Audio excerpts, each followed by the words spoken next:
Perfectly sculpted cheekbones. Who can live up to that? Well, actually, Rob Pattinson can. There was no question when Rob came in. It was like he was the only guy who came in thinking anything other than like how to pose statuesque and be, you know, really attractive and perfect. And he looked afraid, and he looked like he had a sense of pain, and he knew why. I mean, to live 108 years by yourself, it's really terrible. In the script it said he gives a look so demonic and animalistic that it just scares these men, these fully grown men, to the core. Right. And I just kept coming out the car. I did it once, and I missed my mark. And I just almost quit after it. So I was like, seriously, this isn't gonna happen. Ella? Thanks. You know, your mood swings are kind of giving me whiplash. I only said it'd be better if we weren't friends, now that I didn't want to be. What does that mean? It means if you were smart, you'd stay away from me. I think Rob just really connected with Kristen. They had this kind of attraction and sexual tension that was just palpable. He was the only guy who really actually looked at me and wasn't just totally preoccupied with himself. So he was sort of perfect. But ask me the most basic question. What do we eat? I think it was just something to do with playing that story. It was just kind of... Because every other character in the movie is like seemingly only concerned with our relationship. Everything, it was always like Bella and Edward, all the time. I guess you kind of, you come in this little bubble. There's like a sense of like you're willing to go wherever I go. Like we were going to follow each other and we're going to do this together. And that was always there. And we both really care about the movie a lot. So we felt like it was a really massive responsibility. How did you know this? I'm standing right next to you.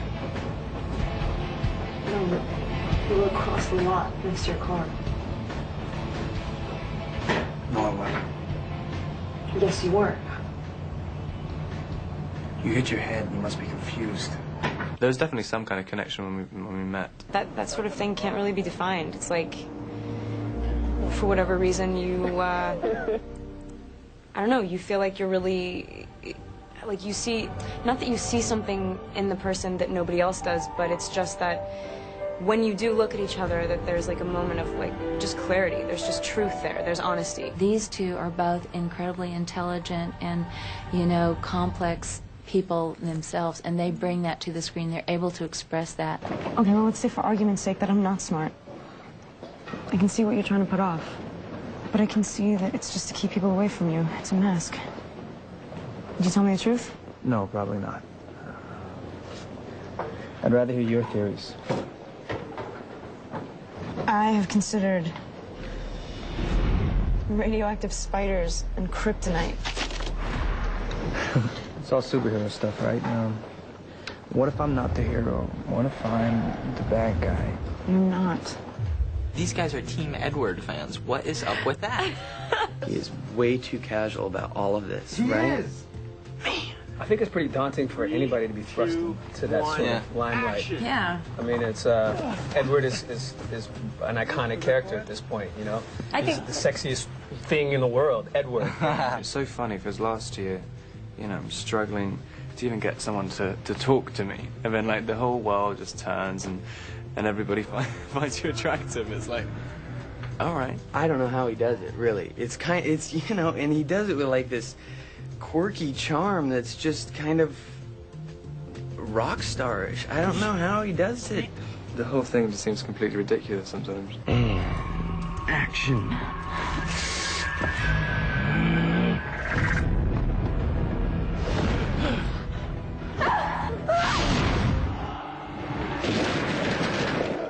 My favorite is the fight scene. It's amazing. I get to do so many stunts. So I got to do wire work. I got to ride the magic carpet, which is this crazy thing that makes you look like you're walking at 30 miles an hour, which is just everything you ever knew about gravity goes out the window with this thing. Personally, I love playing the bad guys. I mean, if I had a choice, I'd always go with the bad guys. I feel like they have, I don't know, they're just more to grasp onto. Tell him to avenge you. Tell him. Tell him.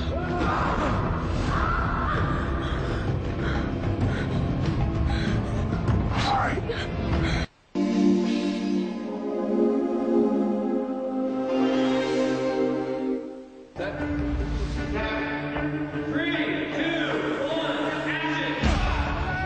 When I was writing the novel, I saw the whole thing in my head like a movie. I really wanted to see it brought to life.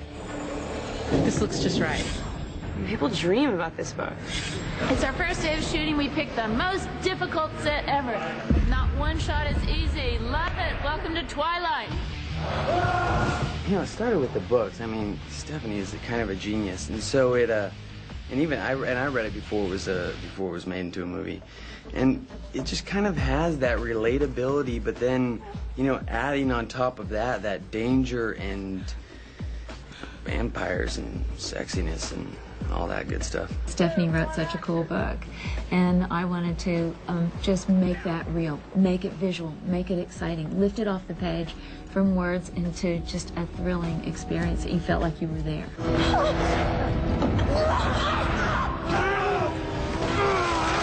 I got the idea for Twilight from a dream, and it sounds kind of cheesy, but it was a great dream. I woke up from it and just sat there thinking about these characters. Stephanie's created a completely different mythology. It tells the vampire story in a different way. And it's very honest. It's really, really honest. And that's kind of what's weird about it. I was afraid of forgetting the dream because it was so good. I sat down to write it out, and so that first day I wrote 10 pages and pretty much all of chapter 13.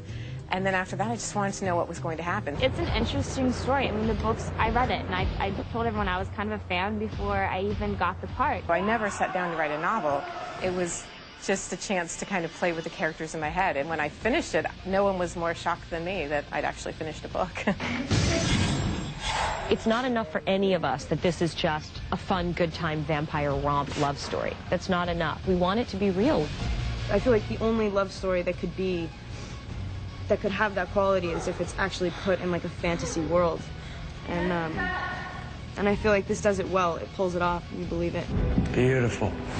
Very visually dynamic. It's too bad he didn't have the strength to turn you.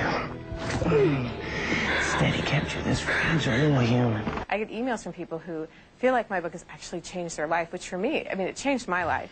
And I loved having the chance to really live in the characters, but I was surprised other people had that same experience. Visually, it's going to be a gorgeous film, and so it's something that they can, you know, put their minds to and actually see something, and hopefully it's something like they imagine. As the writer, you hope that people go see the film and want to know more, and go out and see how the book matches up with it, and that they feel the same feelings that people feel reading the book. I would love it if new audiences just walk out of there caring about Bella and Edward. It's a great vampire tale, love story. Who doesn't want that? It's a pretty human, like, straightforward love story, and anybody who's human can relate to that. Here we go.